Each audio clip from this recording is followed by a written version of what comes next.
match, I had chances for it to be straight sets, but Isla was tough. I felt like she was getting so many balls back. Locker room exploded after Coco Gauff's emotional statement goes viral. "It feels human," she said, and the tennis world couldn't stay silent. This single moment of raw honesty in front of thousands triggered a storm behind closed doors, a wave of support, judgment, and self-reflection. At just 21 years old, Coco Gauff isn't just another star. She's at the top of the women's game. A recent Grand Slam title at the 2025 French Open confirmed her status as a genuine force. But with success comes expectations. The spotlight on Gauff has never been brighter. Every serve, every match, every emotion under the microscope. Add to that a recent shakeup, a switch in her coaching team, and a complex new serve motion she's still trying to master. This combination of scrutiny, self-doubt, and technical overhaul generated a heavy weight to carry into the 2025 U.S. Open.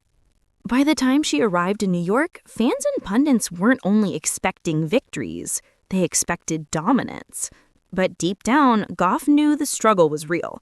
She had spoken openly in prior tournaments about the mental toll of constantly fixing parts of her game.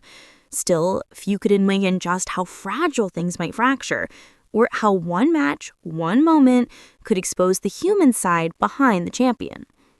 The second-round clash versus Donna Vekic should have been just another step on Gauff's path. Instead, it became a public unraveling. From the first serve, nothing went right. 7 double faults in the first set alone. The stats were ugly, but worse was the pressure. Mounting, point after missed first serve, creeping doubt, visible panic. As the set reached 5-4, Gauff was broken. Then again at 5-5. Frustration, tears, tension. At one point, she buried her face in a towel. The crowd held her breath. For a moment, it looked like the match, and perhaps more, would unspool entirely. But then something shifted during a medical timeout for Vekic. Gauff stepped off court, splashed water on her face. She re-entered, steadied. Her first serve began to land again. Confidence crept back. The second set became a mirror image of the first chaos. Controlled, dominant, decisive. She closed it out 7-5, 6-2. That win was more than a result. It was a rescue. A sign she could fight through chaos, nerves, self-doubt, and emerge on the other side. But more than that, it exposed something rare in today's sport. Vulnerability, humanity. Moments after the match, under the bright lights of the post-match interview, Gauff spoke, and the tennis world paused. It feels human, I think.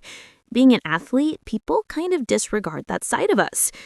She didn't just win a match tonight. She offered a peek behind the mask, the part where doubt, fear, exhaustion, and raw emotion live. She admitted she had bad days, that she was overwhelmed, but she also said something more powerful, that what matters is how you rise, how you show up after those bad moments.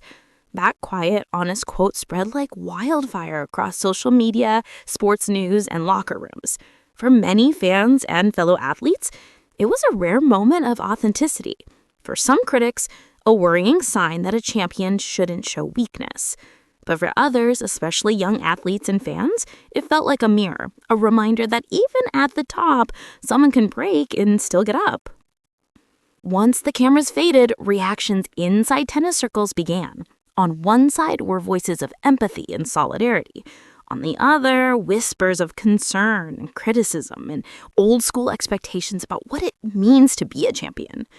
Take fellow top 10 player Jessica Pegula. She didn't mince words. She said, "That takes guts.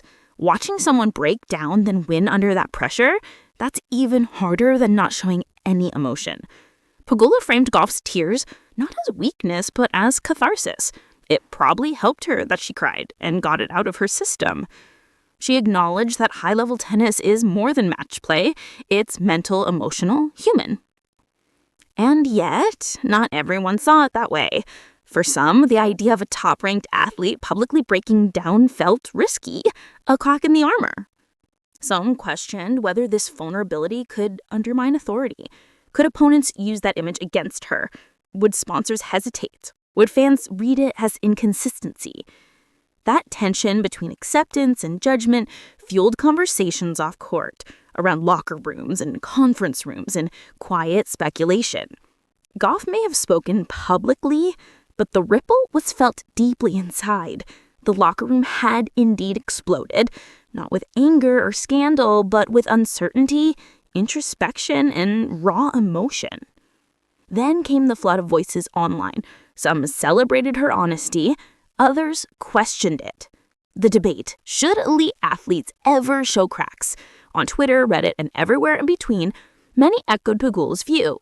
Vulnerability is human. Tears don't make you lesser.